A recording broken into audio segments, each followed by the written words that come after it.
নবীজি সাল্লাল্লাহু আলাইহি ওয়াসাল্লাম বলেন, উম্মাত, কোন আমার উম্মাত যদি বেনামাজি অবস্থায় কবরে যাও, তাহলে সর্বপ্রথম কবরের ভিতরে সেই যে আযাব ভোগ করবে সেটা হলো তার জন্য কবরকে সংকীর্ণ করে দেওয়া হবে।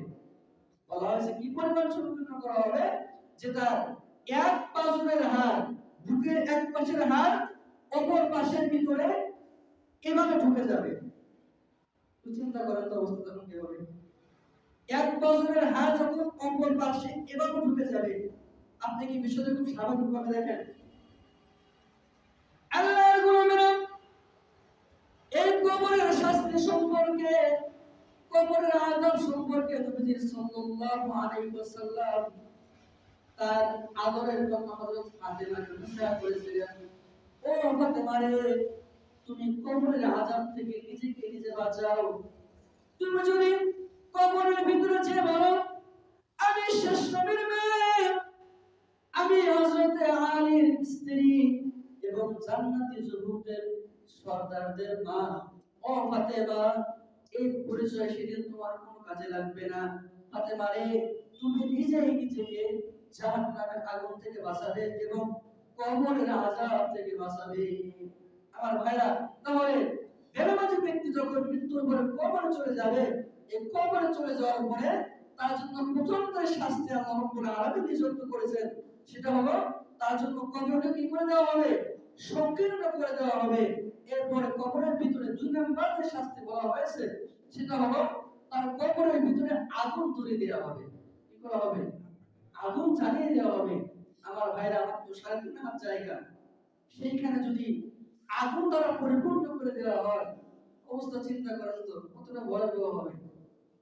আল্লাহর গোলামেরা, আপনাদেরকে অনুরোধ করে বলি, বাবাজি আসেন, মসজিদে আসেন, আল্লাহর কুদরতি বা সিজদা করেন। যদি কবরের ভিতরে নিজেকে শান্তিতে রাখতে চান, যদি কবরের জিন্দেগিটা আলোকিত করতে চান,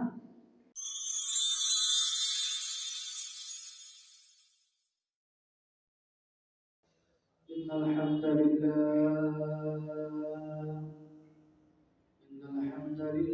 ওয়া কাফা ওয়া সালামুন আলা ইবাদিহিল্লাযীনা ইসতাফা, আম্মা বা'দ। فأعوذ بالله من الشيطان الرجيم. بسم الله الرحمن الرحيم. ما سلككم في سقر؟ قالوا لم نك من المصلين ولم نك نطعم المسكين وكنا نخوض مع الخائضين. صدق الله العظيم. وقال رسول الله صلى الله عليه وسلم: أول ما يحاسب به العبد يوم القيامة الصلاة. وقال رسول الله صلى الله عليه وسلم: القبر بروجة من رياض الجنة أو حفرة من حفر النار، أو كما قال النبي عليه الصلاة والسلام. وقال جل شأنه في شأن حبيبه ومحبوبه: إن الله وملائكته يصلون على النبي يا أيها الذين آمنوا صلوا عليه وسلموا تسليما.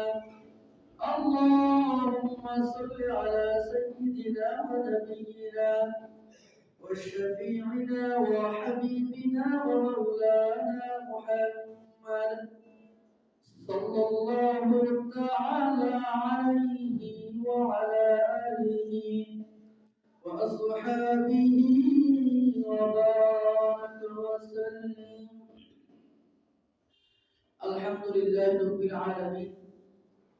শুকরিয়া আদায় করছি আল্লাহ রাব্বুল ইজ্জাতের শানে, যে আল্লাহ পাক মহামহিয়ান দয়াবান দ্রষ্টা আমাকে আপনাকে ফিতনা ফাসাদের জামানা দুনিয়ার সকল গুনাহের পরিবেশ থেকে মুক্ত করে বিগত জুমার ন্যায় এই জুমায়ও তার হুকুম আদায় করার লক্ষ্যে রহমতের চাদরে আবৃত করে আল্লাহ পাক আমাদেরকে ভালোবেসে দয়া করে মসজিদের ভিতরে এনেছেন। এজন্য আমরা সকলে খুশি না বেজার? যদি খুশি হয়ে থাকি তাহলে অন্তর থেকে সকলে বলি আলহামদুলিল্লাহ। অসংখ্য অসহ্য দরুদ সালাম মানবতার মুক্তির সনদ, মুক্তির দিশারি, মুক্তির কান্ডারি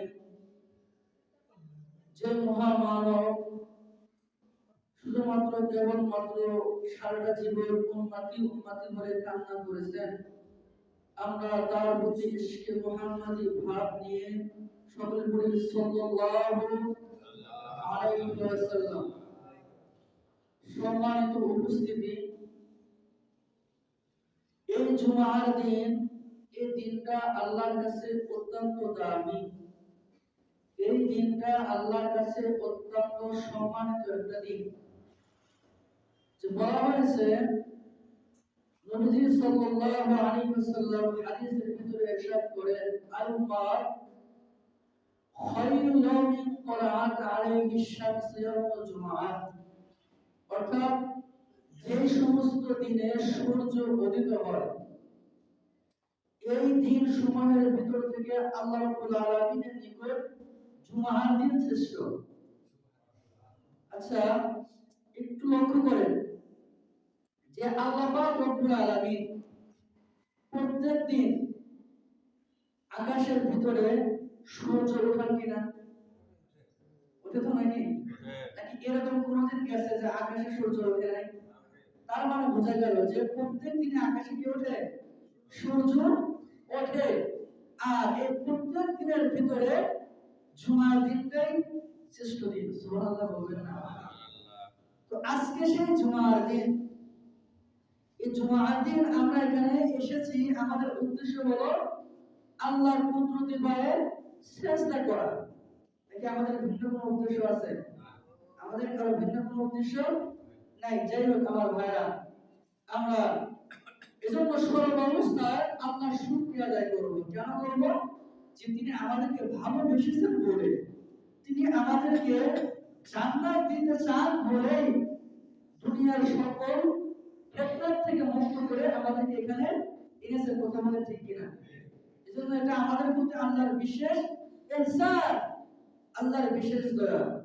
তো সম্মানিত হাজিরিন, আমরা গত জুমায় একটা বিষয় নিয়ে আলোচনা শুনেছিলাম, সেটা হলো নামাজের গুরুত্ব এবং বেনামাজের শাস্তি সম্পর্কে। আপনাদের সবার মনে আছে তো নাকি? ইনশাআল্লাহ আছে মনে? তো বেনামাজের শাস্তি সম্পর্কে আমরা 15টি বিষয় উল্লেখ করেছিলাম। আরো অসংখ্য বিষয় আছে বা আরো অনেক বিষয় আছে।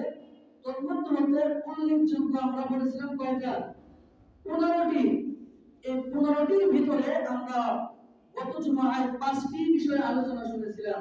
যে বেনামাজি তার জীবন দশায়, তার বেঁচে থাকা অবস্থায় যে 5টি শাস্তি পাবে, সেই 5টি শাস্তি হলো যে তার দুনিয়ার বরকত কমে যাবে, চেহারা থেকে ইমানদারের নূর চলে যাবে। এরপরে এভাবে আমরা ধারাবাহিকভাবে 5টা বিষয় আলোচনা শুনেছিলাম। এরপরে মানুষ যখন তার হায়াতের আয়ু শেষ হয়ে যায়, এরপরে আসে তার দ্বিতীয় ধাপ, অর্থাৎ মৃত্যু। কথা বলে ঠিক কিনা? আমাদের জীবন যখন শেষ হয়ে যাবে, জীবন শেষ হওয়ার পরে আমরা যে জাহান্নামে অবনীত হব সেটা কি মৃত্যু। তো কোন মানুষ যদি নামাজ না পড়ে তাহলে তাকে মৃত্যুর সময় তাকে তিনটা শাস্তির সম্মুখীন হতে হবে। জোরে বলুন কয়টি? তাকে মৃত্যুর সময় তিনটি শাস্তির সম্মুখীন হতেই হবে। তোর মতো হতে আমার তিনটা শাস্তি মৃত্যু বেনামাজি ব্যক্তি দুনিয়াতে পেয়ে যাবে। এরপরে বেনামাজি ব্যক্তি আরো শাস্তি পাবে তিনটা, সেটা হলো তার কবর জগতে। এরপরে বাকি চারটা শাস্তি যখন বেনামাজি ব্যক্তিকে কবর থেকে উঠানো হবে, অর্থাৎ কবরের পরবর্তী যে জগৎটা আছে সেখানে চারটা শাস্তি পাবে। তাহলে মোট 5, 3 3 6, এরপরে আরো 3 কত হয় 9, আর মোট সর্বমোট 15টা শাস্তি। আমার ভাইরা, তো ইনশাআল্লাহ আজকে আমরা শুনবো যে বেনামাজি ব্যক্তি মৃত্যুর সময় কি কি শাস্তি পাবে। আমার ভাইরা, জান্নাত এবং জাহান্নামকে আল্লাহ রাব্বুল আলামিন যখন পাশাপাশি করে দিবেন, ওই জান্নাতের ব্যক্তিরা জাহান্নামীদেরকে জিজ্ঞেস করবেন, মা সালাকুকুম ফি সাকার, ও জাহান্নামের অধিবাসীরা, আল্লাহ পাক রব্বুল আলামিন তোমাদেরকে কি ভুলের কারণে জাহান্নামে পাঠালো, তোমরা কেন জাহান্নামে এসেছো? ও মুসলমান, ওই বেনামাজি ব্যক্তিরা বা জাহান্নামী ব্যক্তিরা বলবেন, তারা বলবেন, লাম নাকু মিনাল মুসাল্লিন, ও জান্নাতি ভাইরে, ও আল্লাহ নিয়ামত প্রাপ্ত ভাইরে, লাম নাকু মিনাল মুসাল্লিন, আমরা দুনিয়ার ভিতরে মুসল্লিদের অন্তর্ভুক্ত ছিলাম না, আমরা দুনিয়ার ভিতরে নামাজি ছিলাম না, যার কারণে আল্লাহ পাক রব্বুল আলামিন আমাদের উপরে গুসা হয়ে আমাদেরকে জাহান্নামে পাঠিয়েছেন। আমার ভাইরা, তো এই নামাজ যারা না পড়বে, এই বেনামাজি ব্যক্তি যখন মৃত্যুর বিছানায় শুয়ে পড়বে, এমন অবস্থায় তাকে 3 ধরনের শাস্তি দেওয়া হবে। আল্লাহর গোলামেরা, বেনামাজি ব্যক্তিকে তার মৃত্যুর সময় যে 3টা শাস্তি দেওয়া হবে, মুসলমান নবীজি বলেন বেনামাজি ব্যক্তিকে লাঞ্ছিত অবস্থায় মৃত্যু দেওয়া হবে। বেনামাজি ব্যক্তিকে কি করা হবে? অপমান অবস্থার সাথে তাকে মৃত্যু দেওয়া হবে।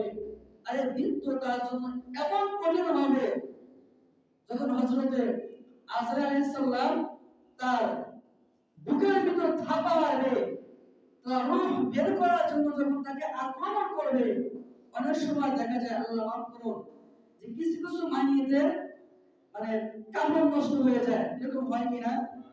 এখান থেকে একটা জিনিস আমরা চিন্তা করতে পারি যে দুনিয়াতে কি পরিমাণ কষ্ট পেলে একজন ব্যক্তির কি অবস্থা হতে পারে। আল্লাহ পাক রব্বুল আলামিন এই কষ্ট থেকে আমাদের সবাইকে পর্যন্ত করে আমিন।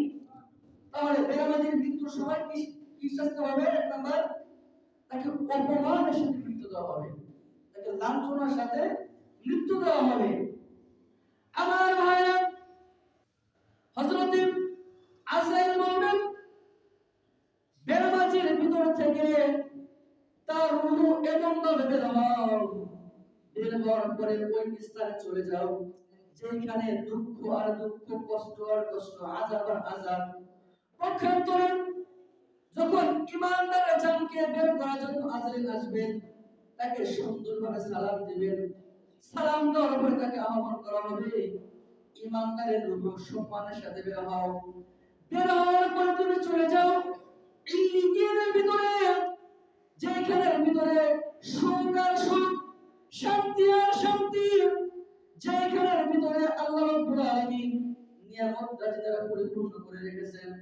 নামাজি ব্যক্তির রূহ বের হয়ে সেখানে তুমি সসম্মানে চলে যাও।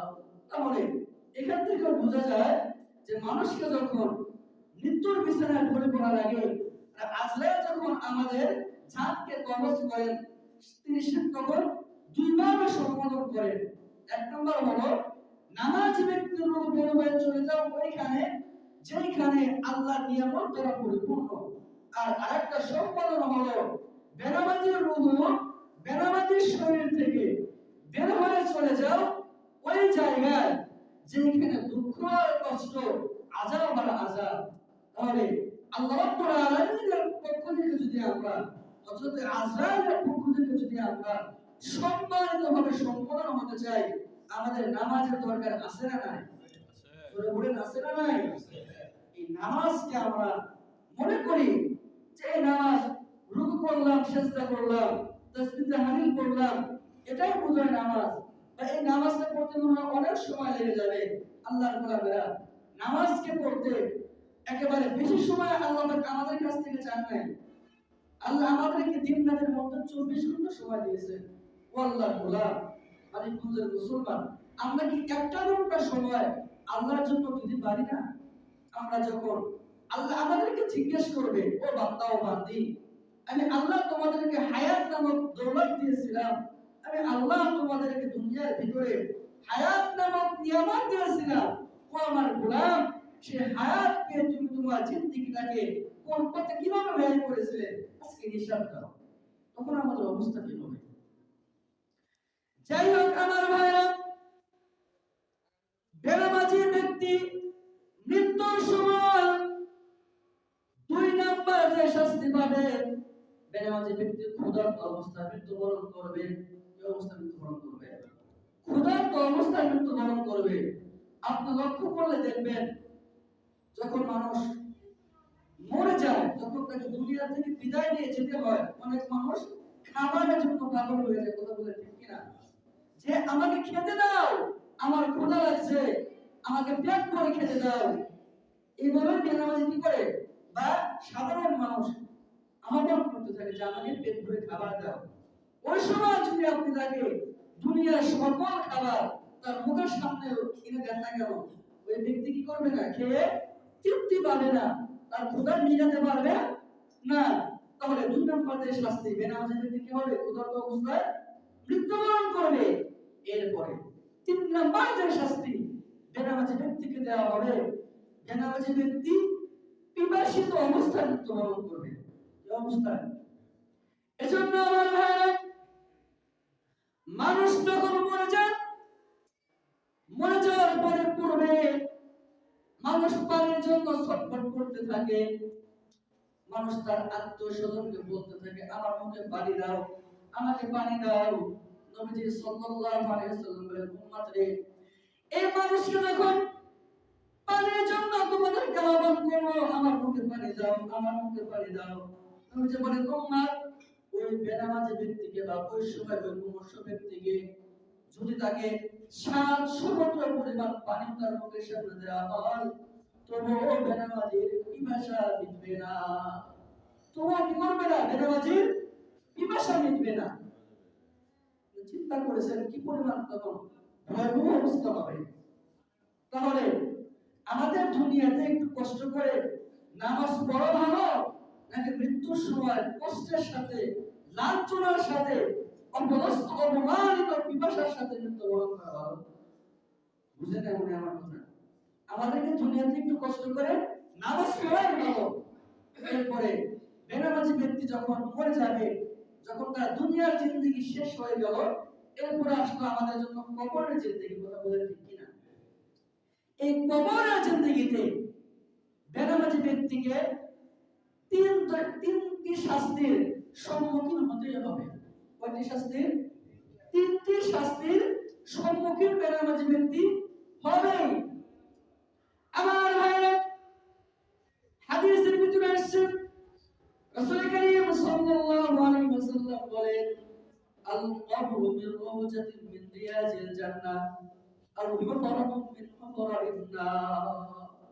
ওই কবর হলো কার জন্য হবে? জান্নাতের বাগান, জান্নাতের গালিচা। আল হুফরাতুন মিন হুফরাইন নার, আর কার জন্য হবে? আগুনের গর্ত, পোকামাকড়ের ঘর, সাপ বিচ্ছুর ঘর। নবীজি সাল্লাল্লাহু আলাইহি ওয়াসাল্লাম বলেন, উম্মত, আমার উম্মত যদি বেনামাজি অবস্থায় কবরে যাও, তাহলে সর্বপ্রথম কবরের ভিতরে সেই যে আযাব ভোগ করবে, সেটা হলো তার জন্য কবরকে সংকীর্ণ করে দেওয়া হবে। বলা হয়েছে কি পরিমাণ সংকীর্ণ করা হবে? যে তার এক পাজরের হাড়, বুকের এক পাশের হাড় অপর পাশের ভিতরে এভাবে ঢুকে যাবে। চিন্তা করেন তো অবস্থা তখন কি হবে। এক বছরের হাড় যখন কম্বল পাশে এভাবে ঢুকে যাবে, আপনি কি বিষয়টা খুব স্বাভাবিকভাবে দেখেন? আল্লাহর গোলামেরা, এই কবরের শাস্তি সম্পর্কে, কবরের আযাব সম্পর্কে নবী সাল্লাল্লাহু আলাইহি ওয়াসাল্লাম তার আদরের কন্যা হযরত ফাতেমাকে নসিহত করেছিলেন, ও ফাতেমা রে, তুমি কবরের আযাব থেকে নিজেকে নিজে বাঁচাও। তুমি যদি কবরের ভিতরে যে বলো আমি শেষ নবীর মেয়ে, আমি হযরত আলীর স্ত্রী এবং জান্নাতি যুবকদের সর্দারদের মা, ও ফাতেমা, এই পরিচয় সেদিন তোমার কোনো কাজে লাগবে না। ফাতেমা রে, তুমি নিজেই নিজেকে জাহান্নামের আগুন থেকে বাঁচাবে এবং কবরের আযাব থেকে বাঁচাবে। আমার ভাইরা, তাহলে বেনামাজি ব্যক্তি যখন মৃত্যুর পরে কবরে চলে যাবে, এই কবরে চলে যাওয়ার পরে তার জন্য প্রথম যে শাস্তি আল্লাহ রাব্বুল আলামিন নিযুক্ত করেছেন, সেটা হলো তার জন্য কবরকে কি করে দেওয়া হবে? সংকীর্ণ করে দেওয়া হবে। এরপরে কবরের ভিতরে দুই নম্বর যে শাস্তি বলা হয়েছে, সেটা হলো তার কবরের ভিতরে আগুন ধরিয়ে দেওয়া হবে। কি করা হবে? আগুন জ্বালিয়ে দেওয়া হবে। আমার ভাইরা, আমার তো 3.5 হাত জায়গা, সেইখানে যদি আগুন দ্বারা পরিপূর্ণ করে দেওয়া হয়, অবস্থা চিন্তা করেন তো কতটা ভয়াবহ হবে। আল্লাহর গোলামেরা, আপনাদেরকে অনুরোধ করে বলি, বাবাজি আসেন, মসজিদে আসেন, আল্লাহর কুদরতিবার চেষ্টা করেন। যদি কবরের ভিতরে নিজেকে শান্তিতে রাখতে চান, যদি কবরের জিন্দেগিটা আলোকিত করতে চান, যদি কবরের জিন্দেগিটা আল্লাহর আযাব থেকে নিজেকে মুক্ত রাখতে চান, তাহলে দুনিয়াতে একটু কষ্ট করে আল্লাহর কুদরতিবার চেষ্টা করেন, আল্লাহকে রাজি খুশি করে কবরে যান। তাহলে কেবলমাত্র শুধুমাত্র আল্লাহর আযাব থেকে বেঁচে থাকা সম্ভব হবে। অন্যথায় যে আযাব রব্বুল আলামিন নিযুক্ত করে রেখেছেন আমাদের জন্য, সেই আযাবের কিঞ্চিত পরিমাণ ভোগ করার সাধ্য আল্লাহ পাক কোনো বনে আদমকে দেন নাই। আমার ভাইরা, এরপরে 3 নম্বর যে শাস্তি দেওয়া হবে, তার কবরে একটা সাপ নিযুক্ত করা হবে। আর এই সাপ সম্পর্কে বলা হয়েছে যে তার চোখগুলো হবে আগুনে। সেটা হবে এমন সাপ নিযুক্ত করা হবে বেনামাজি ব্যক্তির কবরে, যে ওই বেনামাজি ব্যক্তিকে যে সাপ দংশন করবে বা যে সাপ আযাব দিতে থাকবে, তার চোখগুলো হবে আগুনের এবং তার দাঁত বা নখগুলো হবে লোহা, এবং এক একটা নখের পরিমাণ, এই পরিমাণ দূরত্ব হবে। বলা হয়েছে যে কমপক্ষে 1 দিনের রাস্তা, এত পরিমাণ বিশাল হবে। আল্লাহ পাক রব্বুল আলামিন আমাদের সবাইকে হেফাজত করুন বলে আমিন। এবং ওই সাপ তাকে দংশন করতে থাকবে আর বলবে, আল্লাহর গোলাম, আমার রব আমাকে তোমার জন্য নিযুক্ত করেছেন, এজন্য যে তুমি ফজরের নামাজ ত্যাগ করার কারণে আমি যেন তোমাকে সূর্য উদয় পর্যন্ত ধ্বংস করতে থাকি। আল্লাহর গোলাম, আল্লাহ পাক রব্বুল আলামিন আমাকে এজন্য নিযুক্ত করেছেন যে তুমি জোহরের নামাজ ছেড়ে দেওয়ার কারণে আমি যেন তোমাকে আসর পর্যন্ত ধ্বংস করতে থাকি। আল্লাহর গোলাম, আল্লাহ রাব্বুল আলামিন আমাকে এজন্য নিযুক্ত করেছেন যে তুমি আসরের নামাজ ছেড়ে দেওয়ার কারণে আমি যেন আমার এই আগুনওয়ালা চোখ এবং বড় বড় মুখের মাধ্যমে তোমাকে মাগরিব পর্যন্ত ধ্বংস করতে থাকি। সাপ বলতে থাকবে, আল্লাহর গোলাম রে, তুমি মাগরিবের নামাজ ছেড়ে দেওয়ার কারণে আমি যেন তোমাকে এশা পর্যন্ত আমার এই বড় বড় নখ দ্বারা ধ্বংস করতে থাকি। আমার ভাইরা, এবার সাপ শেষ পর্যন্ত বলতে থাকবে, আল্লাহর গোলাম, আল্লাহ রাব্বুল আলামিন আমাকে এজন্য নিযুক্ত করেছেন যে আমি যেন তুমি এশার নামাজ ছেড়ে দেওয়ার কারণে তোমাকে ফজর পর্যন্ত ধ্বংস করতে থাকি। আপনি কি খুব স্বাভাবিক মনে করেছেন? দুনিয়ার ভিতরে যদি আমাদের বিছানার ভিতরে একটা ছোট্ট সাপের বাচ্চাও দেওয়া হয় এবং আমাদের হাতের ভিতরে যদি একটা চেক দেওয়া হয়, যে চেকের ভিতরে তুমি তোমার ইচ্ছা মতো অঙ্ক বসিয়ে নিলে, বিনিময়ে তুমি একটা ছোট সাপের বাচ্চা সাথে নিয়ে ঘুমাবে, কেউ রাজি হবে? হ্যাঁ, রাজি হবে কেউ? বলবে আমার টাকার দরকার নাই, আমি সাপকে ভয় পাই, আমার জীবনের দাম আছে, এই টাকা তো আমি মনে করে রেখে দেবে, কিন্তু আমি চলে গেলে আমার অবস্থা কি হবে? মোহতারাম হাজির, দুনিয়াতে একটা সামান্য ছোট্ট সাপের বাচ্চা নিয়ে আপনি বিছানায় ঘুমাতে রাজি বলেন না, কিন্তু যে নবীজি জীবনে মিথ্যা বলেন নাই সেই নবীজি বলেন বেনামাজি ব্যক্তি যখন কবরে শুবে তার জন্য এরকম একটা সাপ আল্লাহ পাক নিযুক্ত করে দিবেন এবং সেই সাপ তাকে এভাবে কিয়ামত পর্যন্ত ধ্বংসন করতে থাকবে। আল্লাহ রাব্বুল আলামিন ওই সাপের ধ্বংসন থেকে আমাদের সবাইকে হেফাজত করুন বলে আমিন। এবং আল্লাহ পাক রব্বুল আলামিন শুধুমাত্র কেবলমাত্র তার জন্য আল্লাহর ভয়ে আমাদের সবাইকে 5 ওয়াক্ত নামাজি বানিয়ে দিন বলে আমিন। আমার ভাইরা, আমি আপনাদেরকে প্রায় সময় বলি যে 5 ওয়াক্ত নামাজ পড়তে বেশি সময় লাগে না। আপনারা আসেন, মসজিদ মুখে আসেন, এত সুন্দর মসজিদ আপনারা করেছেন, দেখা যাবে যে সামনে রমজান মাস, কিসের মাস? এই রমজান মাসে মসজিদে জায়গা হবে না। মনে হয় যে আল্লাহ পাক রব্বুল আলামিন মনে হয় শুধুমাত্র কেবলমাত্র রমজান মাসে নামাজ ফরজ করেছেন। ওই সময় তারাবিতেও মাশাআল্লাহ অনেক মুসল্লি হবে, 5 ওয়াক্ত নামাজে অনেক মুসল্লি হবে, মানুষগুলো গুনার কাজ ছেড়ে দিবে। আমার ভাইরা, এই যে রমজান মাসকে আপনি সম্মান দিলেন, 5 ওয়াক্ত নামাজ পড়লেন, এই রমজান মাস ছাড়াও তো আল্লাহর কাছে আরো 11টা মাস আছে। এই 11টা মাস আপনাকে কি দোষ করেছে যে আপনি মসজিদে আসতে চান না? জন্য আপনাদের কাছে অনুরোধ থাকবে যে আমরা যে যেই কাজ করি না কেন, কমপক্ষে যখন নামাজের সময় হয়ে যাবে আমরা সময় থাকলে মসজিদে চলে আসবো। আর যদি সময় না থাকে আমরা যেখানে কাজ করি কমপক্ষে আমরা সেখানেই ওযু করে পবিত্র হয়ে নামাজ পড়ে নেব। আল্লাহ পাক রব্বুল আলামিন আমাদের সবাইকে কবুল করুন, বলি আমিন।